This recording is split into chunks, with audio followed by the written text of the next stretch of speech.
Look, he's like, I shouldn't even wear these fucking shades. That's why I fell. Before rapper Currensy founded his own label and collaborated on mixtapes with Khalifa and Mack, Maine, getting millions of streams on his SoundCloud account. Before the Louisiana-based rapper was the first act signed to Lil Wayne's Young Money Entertainment, then left them to become worth an estimated $7 million. I could take 10 G's, make 20 more 10 G's with that. I could take 10 G's, make 20 more 10 G's with that. Before Currensy spent his first big paycheck on a Ferrari that expanded his collection to include 2 Bentleys and a whole fleet of lowriders. He's like, yo, come on, man. What you want? out of all your friends, bro, which one did you think might not come to the way? You know what I'm saying? Before the marijuana advocate missed Wiz Khalifa and Amber Rose's wedding because he got too high. No. Sorry guys, I was almost late to film this video. Where are we going? Just come on, it's getting dark. Are we gonna get high? Shante Spitta Franklin grew up in New Orleans with his parents and older brother rapper Mr.Marcelo. He rapped along with him in his teens but never took to music like it was going to be his career. In fact, he was actually planning on becoming a school teacher. Then in college he hooked up with a regular pothead who insisted that he try some with her. And from there, well, the man fell in love. Not with the girl, but with weed. Everything he has today, well, he says he owes it to Mary Jane. Oh man. What? I'm so high right now. What's going on, guys? My name is Michael McCrudden, documenting the rise to fame of rapper Currensy, here for you on Before They're Famous. Now, as always, you guys gotta let me know in the comments down below who you want me to document next. I have done Lil Wayne, and I've done Wiz Khalifa, but those two might be an update. Let me know if that's something you want to see me get done.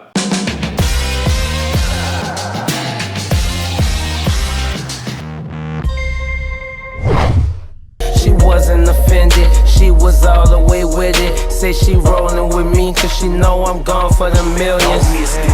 Shante Spitta Franklin was born on April 4th, 1981 in New Orleans. He grew up in the Magnolia Projects along with his parents, older brother, and a mini collie named Jeffrey. Growing up, Shante developed a real love for dogs, something I can certainly relate to. He tried his first cigarette when he was in grade 8 and coughed so hard he pulled his back. When he went home, he lied to his mother about it until he saw an ad on television. Now, some folks will tell you that I'm dealing in poison, but hey, do I look like the kind of guy that would do that to a kid like you? Yeah, that was the one, and it scared the shit out of him so much that he ran and told his mother the truth. Like, Ma, don't make me watch the TV and I'll never smoke again. But that was a lie. You wanna get high? No. His older brother began rapping under Mr.Marcelo and signed on with Master P's label No Limit Records. In 2002, when he was a teen, he quit his job at a meat market to sign as a member of the 504 Boys crew, along with C Murder. We roll tight whips every day, Bentleys, Lex, Mercedes, and Escalades. Around this time, he was always surrounded by tough G's, but never really got involved with their lifestyle. I mean, he loved sneakers, he loved cars, but he wasn't gonna risk life or limb to get them. He saw those joining gangs while they were ending up in jail or dead, and he decided he'd play it safe, and he went home every night, and well, he didn't get into too much trouble. While Shante was in college studying to become a teacher, he started dating a girl who smoked weed constantly. But Shante, he had never touched the stuff himself. He didn't want to be a buzzkill, so he joined in on the fun, and man did he love it. From that day on, marijuana would become a regular part of his life. Oh man, I have no idea what's going on. Then in 2005, he and the rest of New Orleans had their worlds turned upside down by Hurricane Katrina. Shante had one of his ladies and a friend over at his place and assured them they'd be fine since he lived on the outskirts of the city where it's a little higher up. But when the power went out and the phones died, they got pretty scared. So how did he solve this problem? By telling them they needed to get higher up themselves, and they rolled some fat blunts.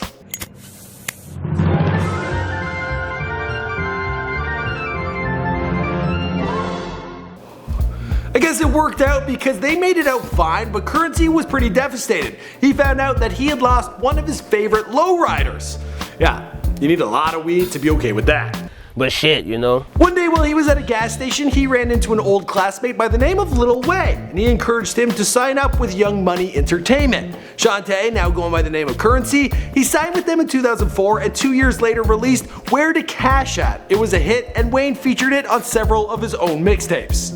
bitches come a dime a dozen. I fuck them sisters, cousins. It's a revolving door. Pussy going, pussy coming. But the track, it was meant to be a single for Currency's debut album, Music to Fly To. When he saw that that wasn't happening and he wasn't getting a whole lot of promotion, he formed the Fly Society crew with fellow rapper and pro skateboarder Terry Kennedy. It started out as a clothing line that evolved into its own label. That put a bit of strain on his relationship with Young Money, so he left in 2007. Yo, tell Miss Kid I don't like this interview. This one here over with. Leaving a label that was on the rise, that wasn't easy, and it drew a lot of criticism in Currency's direction. But at this time, money was tight, and he had just bought a new truck. His dad hounded him to get a job and said he should have stayed with the label, but his mom believed in him and stood by him. She covered his costs and told him to focus on his music. Around this time, Wiz Khalifa actually contacted Currency over MySpace and said that they should work together, but he was really high and forgot to respond. Years later, when he got Twitter, people instantly called him out for ignoring Wiz, and Currency made an effort to contact him. Since then, well, the two, they've become the best of friends. Fans, we're live, so act natural. Hey. Act natural, dog. We're on fucking whatchamajig. He worked on releasing mixtapes and digital download tracks like This Ain't No Mixtape, produced by Monster Beats. Then in 2010, he hooked up with Damon Dash's label and finally released his debut album in 2010 titled Pilot Talk. Since forming his Jet Life Recordings label in 2011, the man has released so many mixtapes it's hard to keep up. His generous persona and 420 friendly music has gained him over 2 million loyal followers across his social media accounts, and he owns his own car shop in Louisiana where he holds a massive 4th of July barbecue. As for the rest of the story, well, you know the story because this is Before They're Famous. Oh my goodness, God. Oh my God, you got me shedding tears and shit. All good, bro. My name's Michael McCrudden, and we do a whole lot of bios on here. Like I said in the intro, we've done Wiz Khalifa and we have done Lil Wayne. Sorry, I almost forgot. Be sure to let me know in the comments down below who you want us to document next. We read through all your suggestions. French Montana, Yo Gotti, those ones are on the way. There's actually so many we have to get to. We have a list of about 200. Anyway, as always, let us know in the comments down below who you want us to document next. It's just vape. They'll think I'm high, right? Or maybe it's weed. They will never know. You want some?